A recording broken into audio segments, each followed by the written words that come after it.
Human beings have been fermenting food for thousands of years, probably since the end of the Stone Age and the beginning of the agricultural revolution. Shortly after humans settled into communities and started farming, they also started storing and fermenting food. With the abundance of leisure time created by agriculture, man discovered the couch, where he could supervise field workers in the agricultural industry. Hey, get back to work. Since the discovery of furniture like couches, man started building houses to keep his furniture in, and that's when all the trouble started. Yo-ti-do-ti-do. Perfect.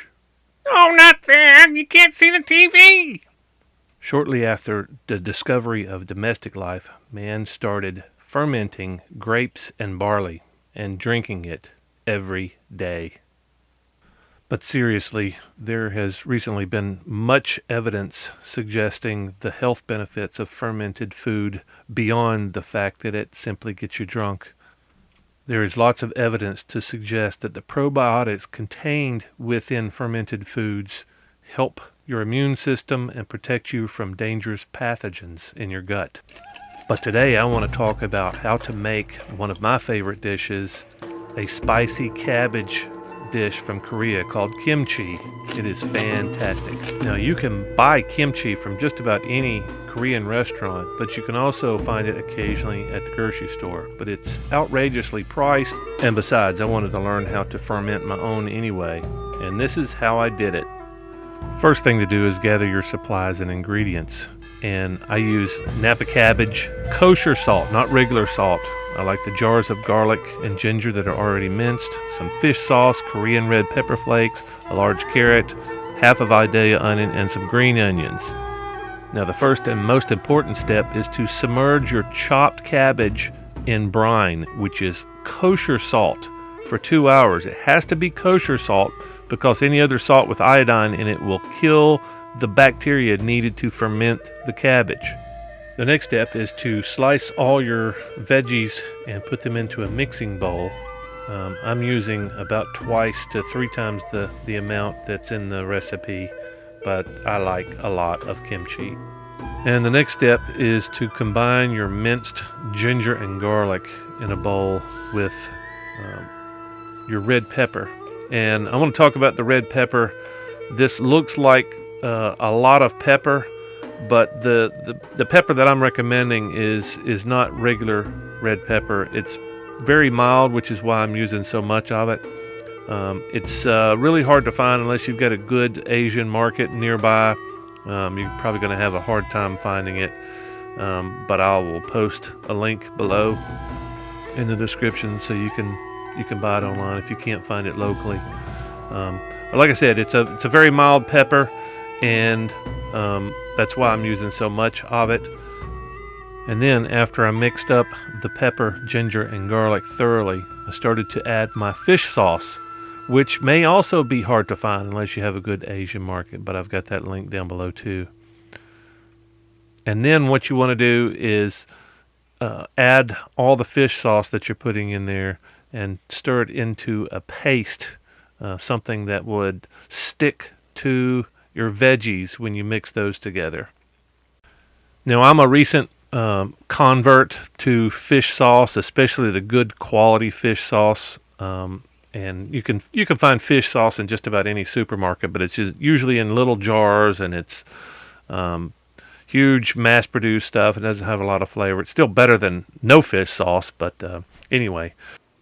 So after I added all my ingredients to my paste, I thinned out the paste just a little bit with some more water. And this is kind of up to you how thick you want your paste. But after I mixed it all up, I got it thrown it all into the chopped veggies, and then mixed that in really, really good until they were all nice and tinted red with spice.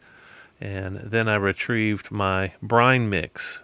So after you soak your cabbage in the brine, the kosher brine, for 2 hours, you're going to drain it. The recipe calls for rinsing. I like salt, so I didn't really rinse mine. I just let it drain. and you want to get most of that salt out of there. But rinsing it is really up to you. But like I said, I didn't rinse mine, and it turned out fantastic. Now, once you have drained your Napa cabbage, you want to combine your spiced veggies into the drained cabbage and mix thoroughly. The instructions say, or at least the recipes that I've read, suggest that you might want to use rubber gloves, but definitely get your hands in there and mix this stuff up, because it takes a while to get the spice rubbed all over your cabbage. And I would highly recommend you just sticking your fist in there and getting it all mixed up, because you're going to have to load it into your fermenting jar with your hands anyway. Now, I wound up using this ridiculously oversized fermenting jar, but there's lots of jars out there. I think I found this one at Walmart, and I have some other ones that were sealable. And you're going to make a mess. Just don't worry about, try to get most of it in there. Now, once you get all the veggies inside the container, I just poured the rest of my juice in there, and then I put the lid on after cleaning the top of the jar.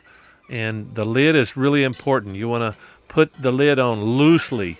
You're fermenting, so there's gases that will escape from this jar, and you want to be able to let the gases escape.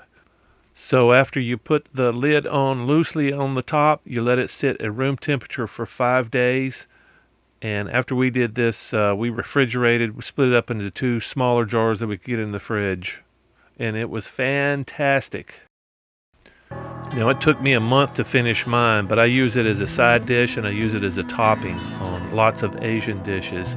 But you can also use it as a relish on top of hot dogs and hamburgers. I've seen this stuff used just about everywhere. So enjoy your kimchi